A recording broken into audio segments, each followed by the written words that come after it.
Bonjour Cortex, Bonjour, mon ami. comment vas-tu? Bah, ça va très bien. Alors moi j'aimerais savoir qui étais-tu avant de devenir Cortex justement? Bah, je faisais des mixtapes, du rap. J'étais là, dans la cité. J'étais en internat. Ma mère, elle est décédée, j'avais 6 ans. Donc, j'ai dû me débrouiller. J'ai deux grandes sœurs, un petit frère handicapé. J'ai dû me débrouiller, me battre dans la vie, quoi. Avant de faire le buzz, fallait que j'ai de l'argent pour m'en sortir. Parce que les grandes sœurs, t'as vu, elles sont plus grandes que moi, font leur vie.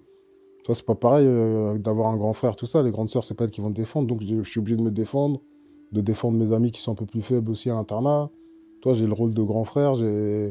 Quand tu vas à l'école et que c'est une famille d'accueil et qu'on voit que c'est des blancs et moi je suis noir, on dit ah, regarde, il a pas de parents, Sébastien, tout ça. T'as des moqueries, t'as des trucs, mais faut être fort. Donc, voilà quoi. Là, quand t'es jeune, au début, c'est un peu dur, mais après, je savais que c'était quoi. Il fallait que pour pas qu'on se moque de moi, il fallait que je sois à la page, il fallait que je sois bien. Donc, je me suis battu pour être un débrouillard jeune.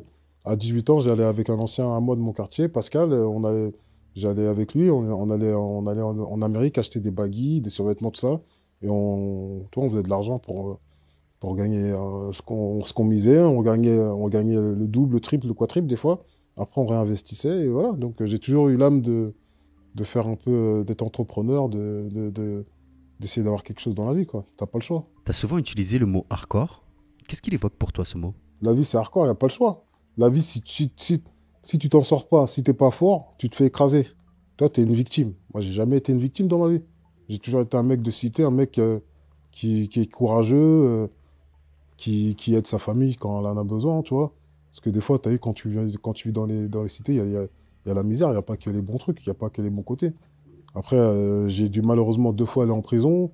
Mais après, ça va, c'est pas pour des trucs trop graves. Enfin, c'était bagarre avec les CRS et voilà avec agression à l'époque, tu sais, parce que je traînais à Châtelet, tout ça.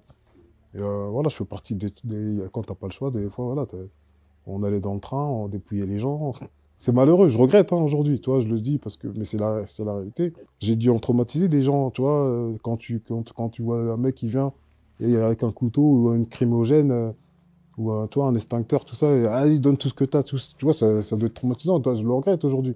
Mais quand tu es jeune et que tu sais que t'as pas le choix, parce que si tu veux sortir la copine, là, si t'as pas un peu d'argent, la copine, elle va aller ailleurs, hein.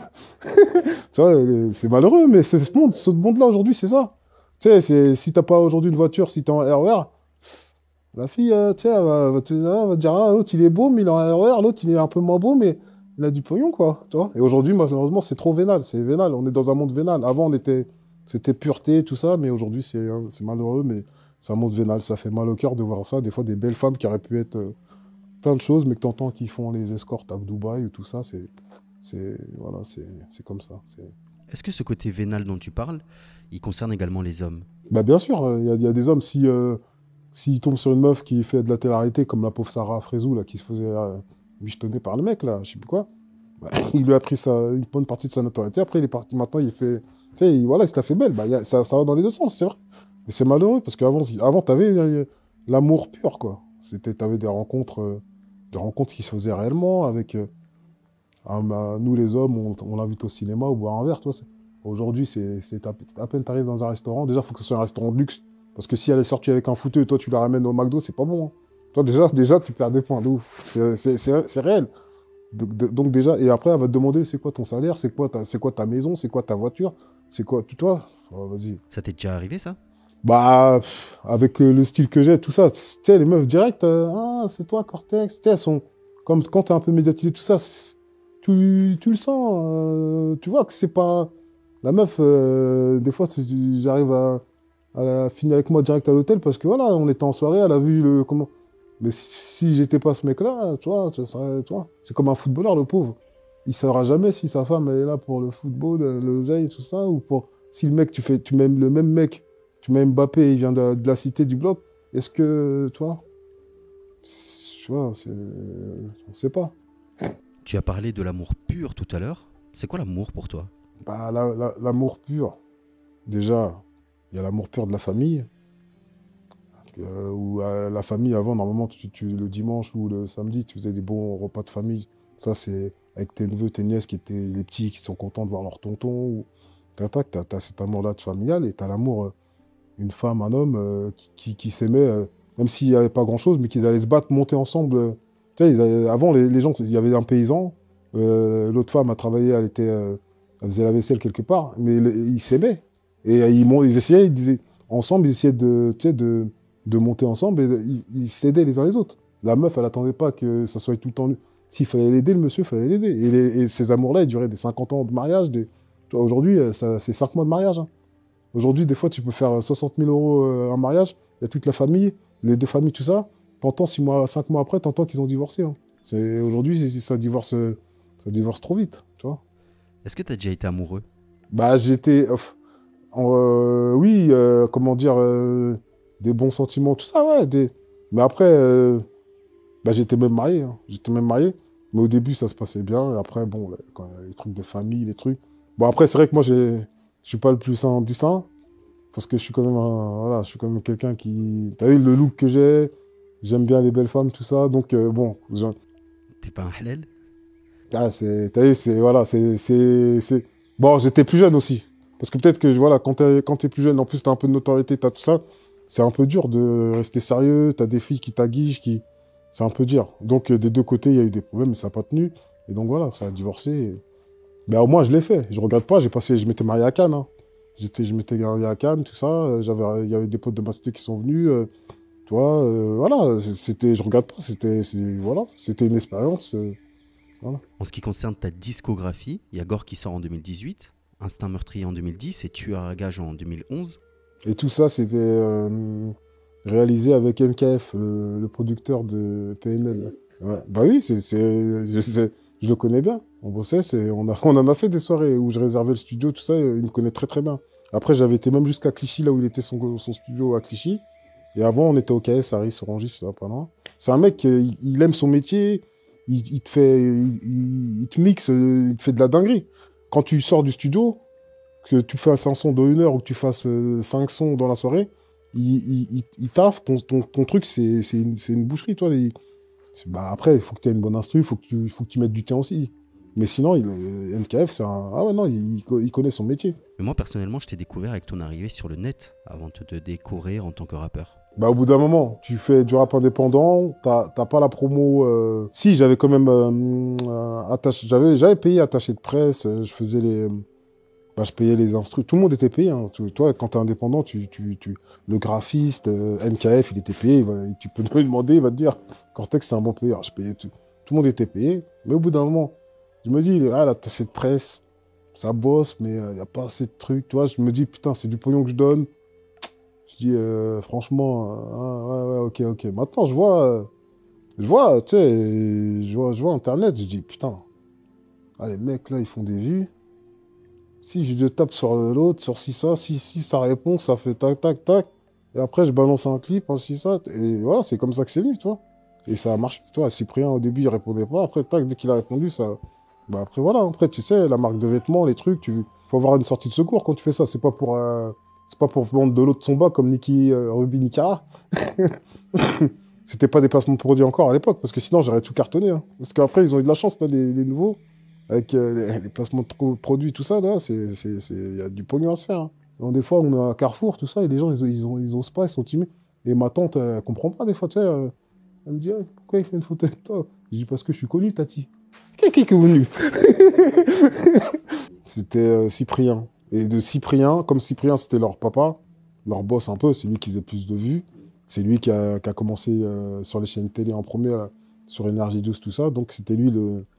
Je savais sur qui je tapais, tu vois. Quand ça a buzzé, les autres, ils se sont dit, putain, ça a buzzé, ça a buzzé. Donc, il y a plein de gens qui faisaient des parodies, qui me clashaient pour que je leur réponde. Et moi, je regardais. Au bout d'un moment, je disais, je vais pas répondre à n'importe qui non plus, hein. Oh, j'ai atteint un certain niveau, je réponds à ceux qui ont des abonnés quand même, là. Et Seb Lafrite, en même temps, lui, là, il est monté bien. Parce qu'au début, il faisait ses petites vidéos dans sa petite chambre, tout ça. Et voilà, grâce à moi, c'est devenu quelqu'un. Et je l'aime bien. Quand on a fait avec les productions, on a fait des tournages ensemble. Après, on s'est vu, on rigolait. Toi, on s'est checké, tout ça. On rigolait, même Squeezie, tout ça.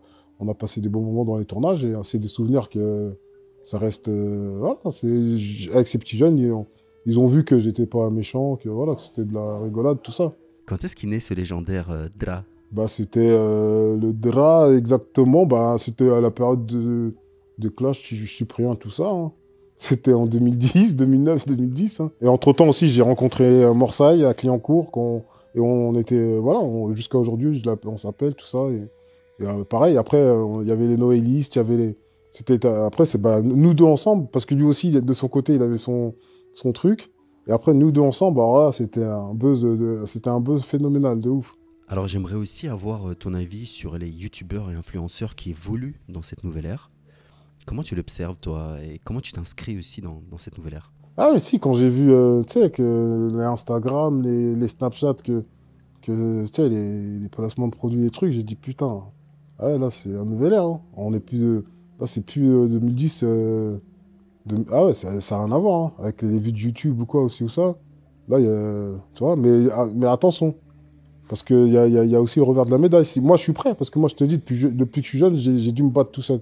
Mais il y a des gens, là, qui se retrouvent dans ça, avec du pognon, avec la drogue, l'alcool, les filles qui peuvent profiter, enfin, ou les mauvaises fréquentations.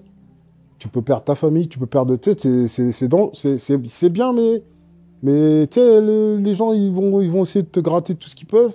Et si t'as pas le cerveau, si t'as pas un bon esprit, et si t'as pas les bons gens autour de toi. Moi, les gens que j'ai autour de moi, c'est des gens avec qui j'ai grandi. Et voilà, j'ai toujours fait attention avec qui. Toi, c'est pas mal intentionné, tout ça. Toi, c'est familial.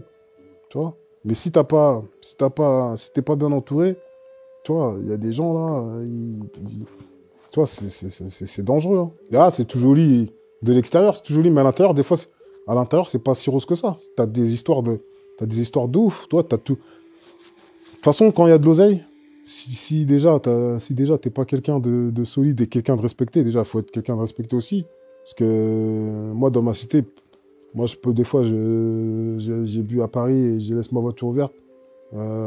Personne vole, on se connaît. Je pars en vacances, moi, toi, on se respecte, toi, on est des familles, on se respecte. Il n'y a pas de coups de vacherie, des trucs. Mais il y a des gens. S'ils savent que t'es bien, t'as un peu d'oseille, t'as un peu de truc, ils peuvent essayer de te sauter, séquestrer ton fils, ton frère, ou toi. Ça va loin, l'oseille. Les gens, pour de l'oseille, ils ont les crocs. Dans la rue, quand t'es bien, les gens, ils vont être là, tu t'invites les gens, c'est partout pareil.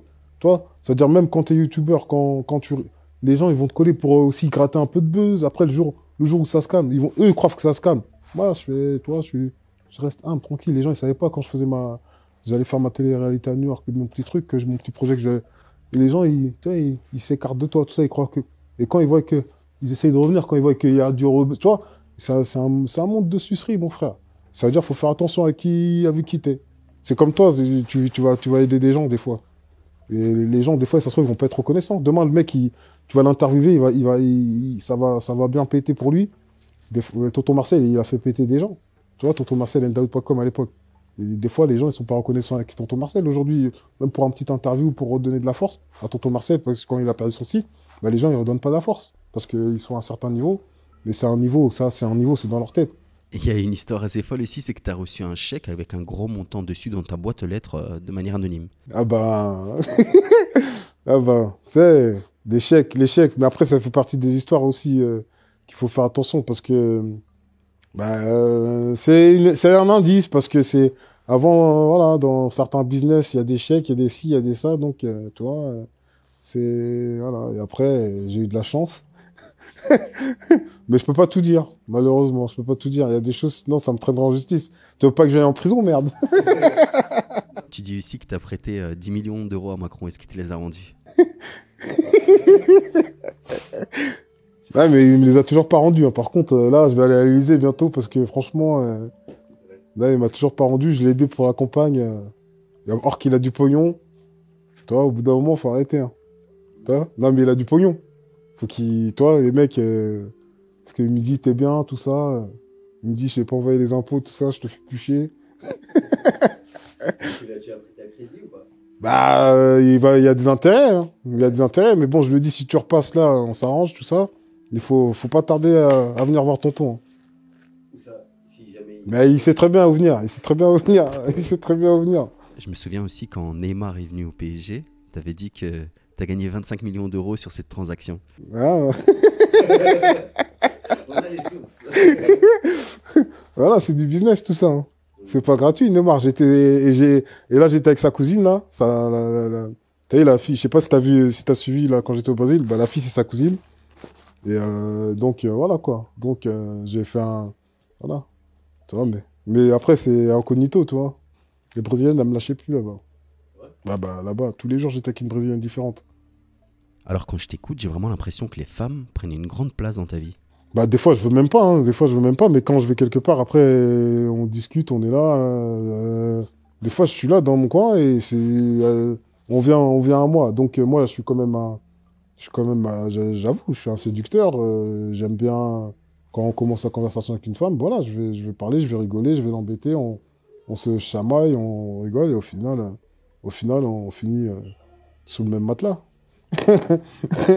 Un petit peu plus tôt dans l'interview, tu disais que tu avais fait de la prison. Est-ce que tu peux me parler de cette expérience? T'arrives en prison, moi, comme je traînais à Châtelet, j'arrive en prison, je vois tous les mecs des départements que je connais, parce que je connais beaucoup de gens. Quand j'étais en internat, j'étais à Noisy-le-Grand aussi, en famille d'accueil, donc, et je venais le week-end dans ma famille ici, tout ça. Donc, ça veut dire, j'ai connu une bonne partie de la France, une bonne partie des départements. Donc, je suis arrivé là-bas, j'étais connu. Le gardien, il me dit, tiens, t'as des cartons, t'as des pâtes, t'as du thon, t'as des trucs, tout ça. Ah, t'es bien connu, toi. Je dis, ah, j'ai des amis, hein. Et voilà, j'étais pas dépaysé parce que c'était comme une grande colonie de vacances. C'était à Fleury-Mérangis. Mais après, voilà, comme je t'ai dit, quand dans la rue, t'as fait ton pied dans la rue et que t'es respecté et qu'on te connaît, ça va. Mais maintenant, après, si t'as fait des carottes, si t'as balance, tout ça, tu vas mal finir, ça c'est sûr. Mais si t'as rien à te reprocher, que t'as la tête haute au placard, et que t'as des bonnes, et que les gens ils savent que tu fais partie de bonnes équipes, bah, voilà. Après, je dis pas aux gens qu'il faut y aller parce que, non, non. Tu vois, moi, c'est pas une fierté. Moi, ma fierté, c'est de voyager, d'avoir fait le monde. Ça, c'est du vécu, d'apprendre différentes cultures dans d'autres pays, tu vois. Ça, c'est. Mais la prison, c'est de la merde, hein. Tu perds du temps. Les gens qui font de l'argent, mais qui perdent 10 ans de leur vie en prison, tu gagnes quoi? Ta femme, elle se fait niquer par un de tes potes ou je sais pas, tu vois. Non, mais c'est malheureux, mais des fois, c'est comme ça, hein. Faut pas rêver, hein. Des fois, 10 piges, tu crois qu'elle va t'attendre.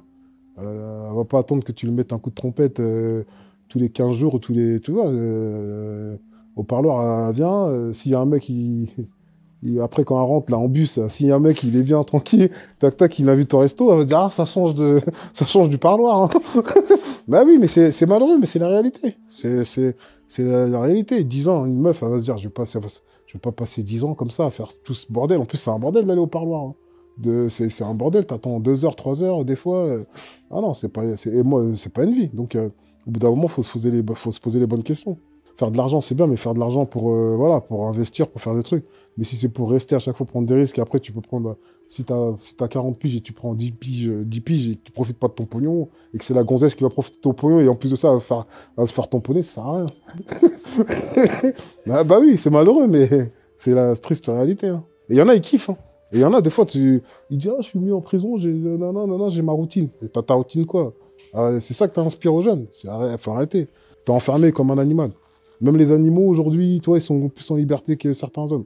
Parce que les trucs naturels qu'ils font pour les animaux, moi, ils sont bien, les animaux, hein. Ils bouffent, ils ont de l'espace. Et en plus, presque, il y a plus de prédateurs pour eux, toi. Et les anciens, ils te le diront, hein, les anciens Mesrine, tout ça, là, les potes à Mesrine, ils te disaient, j'ai passé plus de temps, j'ai pas pu bien profiter de mon pognon, en vrai.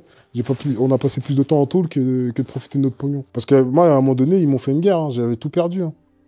Bah oui, les médias, YouTube, tout ça, là. À un moment donné, ils étaient énervés que, tu vois, ils ont dit, là, le mec de Cité, il buzz comme ça, il fait des vues partout, il attaque.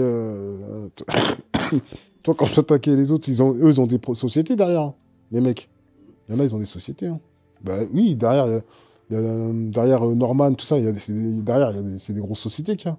Et les sociétés, bah, ils payaient pour te niquer un peu, parce qu'au bout d'un moment, ils disaient non, mais le mec, il fait de l'ombre à nos artistes, il fait des trucs, il t'attaque, et ben bon, il y a eu une guerre. Bon, après, c'est pour ça, j'ai perdu des petites batailles, mais j'ai pas perdu la guerre. Je suis toujours là. Mais voilà, maintenant, j'ai mon nom, je reviens dans une image propre, et je vais montrer aux gens que je sais faire les choses propres. Après, si jamais il y en a un qui me fait chier de temps en temps, s'il faut aller au créneau, lui dire ces quatre vérités, je le ferai toujours, mais Maintenant, à 40 ans, Cortex, toi, il est plus réfléchi. Parce que quand j'étais plus jeune, là, à 30 piges ou 28 ans, là, des fois, t'as des nerfs d'avant que tu repenses, l'Opel, les ci, ça, les... Toi, t'as des trucs que ma jeunesse, elle était un peu dure, toi. Tu vois, c'est-à-dire, des fois, j'étais énervé, j'étais une boule de nerfs. C'est normal, tu vois. Mais après, maintenant que j'ai tout évacué, je sais faire les choses plus réfléchies, et voilà. Et même ceux qui veulent faire de YouTube leur vie, il faut que ce soit une passion déjà, et de faire attention de ne pas s'étouffer dans les réseaux sociaux, parce qu'il y en a, ils perdent leur famille, tu sais, il y en a, ben, il y a une meuf là, qui est harcelée, qui a perdu la vie, qui s'est suicidée. Toi, parce qu'il y a un effet boule de neige aussi, toi. Donc les réseaux sociaux, c'est bien, mais ça peut être dangereux, tu sais, et les gens ne vont pas supporter les haters. Dernièrement, j'ai vu que Squeezie et Cyprien se sont pris un peu le chou. Et toi, t'as proposé de devenir médiateur entre les deux. Bah oui, j'ai voulu être médiateur, parce que moi, à l'époque, on tournait en tournage pour Plouf, la parodie là, de Splash, là, avec Squeezie, Seb Lafrite, tout ça, et ben, il était en projet, Squeezie, il était en projet, il nous avait dit, là, il est en projet pour la chaîne, tu sais, qu'ils avaient fait ensemble, là, et que ça avait bien marché à l'époque, tout ça. Donc, il faut dire quand même que Cyprien l'a aidé quand même à bien monter dans le... Toi, bien, Cyprien, là, ça t'aide quand t'as le plus gros youtubeur qui vient, qui fait une chaîne avec toi, ça t'aide. Donc, toi, faut pas cracher dans la soupe. C'est pour ça que j'ai voulu dire, voilà, réconciliez-vous. En plus, ça avait l'air de l'avoir vraiment peiné. Quand j'ai vu Cyprien, là, que je vois à peu près, tu sais, je vois à peu près, je le connais pas, tu vois, mais j'ai vu que ça se voit que le mec, il était peiné, tu vois. Ça se voit que ça lui a fait mal, tu vois. Il le considérait peut-être comme son petit frère. Et moi, je reste humain, même si en clash avec lui, c'était un clash viral, bon, j'avais jamais... C'était vraiment pas de la haine, c'était moi, je voulais chercher mon buzz, hein. Donc, si je l'aurais vu, jamais je l'aurais tapé à la Paris Game Week, je lui avais proposé de le voir pour qu'on fasse un jeu, pour que les gens kiffent. Et les gens, ils auraient kiffé, ça aurait fait un autre buzz de ouf. Cyprien Cortex, dans une vidéo que ça joue, il m'aurait niqué sur le jeu vidéo parce que je sais pas jouer. Mais ça aurait été marrant, moi, tu vois. Et voilà. Et donc, c'est pour ça, j'ai dit, vas-y, je vous invite au restaurant, venez au Brésil, je vous invite au Brésil si vous voulez. Et comme ça, on se fait une bouffe, un truc, et tout le monde se réconcilie, et c'est bon, tu vois. J'espère que ça va s'arranger. Je sais pas, après nous, on n'est pas... Tu sais pas vraiment le format de l'histoire. J'espère qu'il a pas niqué la meuf de Squeezie, ou Squeezie a pas niqué sa meuf. Si c'est une histoire de niquage, là, là, c'est la merde, je peux plus rien faire. Mais si c'est pas ça, ou j'espère qu'il a pas niqué 10 millions, comme Macron m'a niqué 10 millions, là, parce que là, il ne les rend pas, les Macron, les 10 millions. J'espère qu'il va pas niquer 10 millions aussi. Donc, je sais pas, mais si c'est pas très grave, les gars, on vous invite en Belgique, on va chez Aloha News. Voilà, c'est Cortex qui paye tout. Et en Belgique, hein, il y a des gros restaurants. Voilà. Donc, l'offre tient toujours, les amis. Revenons à ta carrière de rappeur. Tu as fait pas mal de feats, notamment avec Al Capote. Est-ce que tu peux me parler du lien que vous avez entre vous deux? Bah oui, Al Capote, c'est un ami. C'est un ami, c'est mon voisin, on a grandi ensemble. Non, Al Capote, c'est la famille, tu vois. On se voit, la dernière fois, il m'a appelé pour un clip là qu'il avait fait dans un aérodrome, tout ça. J'ai été le rejoindre direct. Dès qu'il m'appelle, Al Capote, c'est la famille, je viens. Comme moi, pareil, si je l'appelle pour un truc, il vient direct. À la base, lui, il vient du canal de Courcouronnes, mais il a toujours traîné chez nous, donc maintenant, il habite, c'est mon voisin, chez moi, vers chez moi.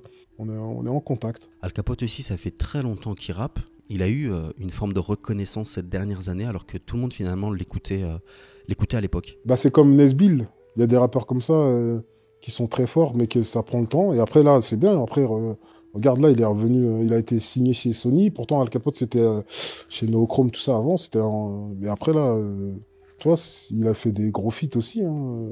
Ça veut rien dire, tu sais, une carrière, ça veut rien dire des fois. Tu sais, des fois, tu vois ce que je veux dire, c'est la preuve, il en est la preuve, parce que au début, il pensait pas que Sony l'aurait, tu vois.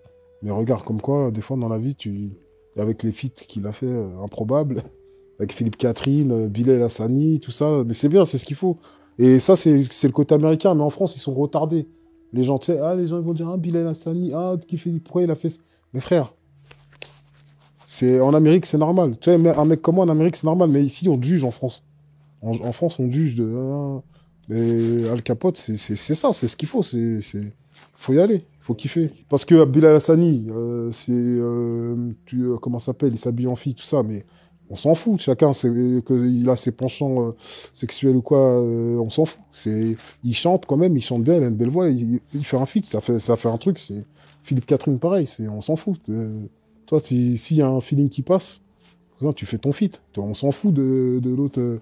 Tu sais, comme moi, j'ai été dans le bar Jérém Star, j'en ai rien à foutre. Moi, je suis qui, je suis un bonhomme. Moi, dans la street, personne, il y a plein de gens, ils ont pas fait ce que j'ai fait dans la street. Parce que j'avais une image de homophobe. Alors, j'ai montré aux gens, je suis pas homophobe. Je regarde, je vais dans le bar Jérém Star, je rigole avec lui. J'espère juste, ce petit enfoiré qu'il a pas pissé dans le bain, parce qu'il m'a dit qu'il avait pissé. C'est juste ça. Mais sinon, je m'en fous, tu vois. Et ça, c'est savoir l'esprit, ne pas avoir l'esprit bloqué. Tu vois, les gens, ils ont l'esprit bloqué des fois. Mais or que quand il n'y a pas de caméra, il y a des gens, tu sais pas ce qu'ils font. Tu sais pas ce qu'ils font. Tu vois, ils ont des trucs de pervers, mais ils vont dire, ah, il a été dans le Benjamin Star, mais toi, qu'est-ce que tu fais, toi? Tu vois ce que je veux dire? Moi, je le montre, moi. J'ai rien à foutre.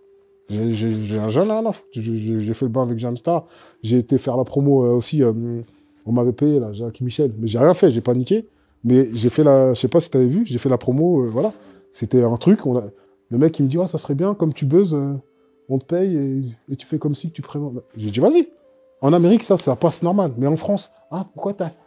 Mes frères, si vous êtes stressé, moi, mon esprit n'est pas bloqué. Moi, je suis en avance.